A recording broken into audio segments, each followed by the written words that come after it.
మంచి మెజారిటీ రప్పించండి, జగన్ గారిని సీఎం చేయండి.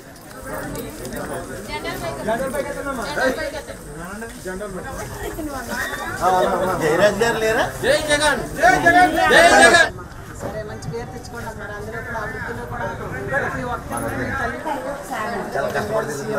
మంచి మెజారిటీలో సార్ గారిని గెలిపించండి. జగన్ అన్ననే అత్యధిక మెజారిటీతో సీఎం చేయండి.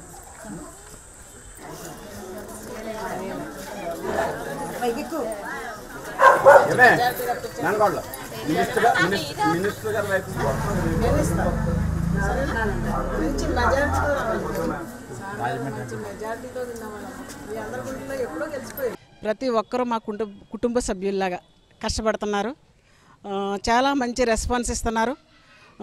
సార్ గారు చేసే అభివృద్ధి పనులే దీనికి కారణమని నేను అనుకుంటున్నాను. ప్రతి ఏరియాలోని ఈ రోడ్లు సార్ గారే చేశారు. మళ్ళీ ఇంకెక్కడ ఏం జరగలేదు. సార్ గారు తోటి ఎండ్ అయిపోయాయి. మళ్ళీ ఎక్కడ ఏం జరగలేదు. ప్రతి ఒక్కరు చెప్పడము నాకు జరుగుతుంది. సార్ గారు వస్తే మళ్ళీ చేస్తారమ్మా. ఈ నవరత్నాలు కార్యక్రమంలో ఇవన్నీ మీరు చదివి అందరికీ చెప్పండి. ఈ కంపల్సరీ జగన్ అన్న వస్తే ఇవన్నీ చేస్తారు. మీకు మళ్ళీ మంచి రోజులు వస్తున్నాయని నేను చెప్పడం జరుగుతుంది.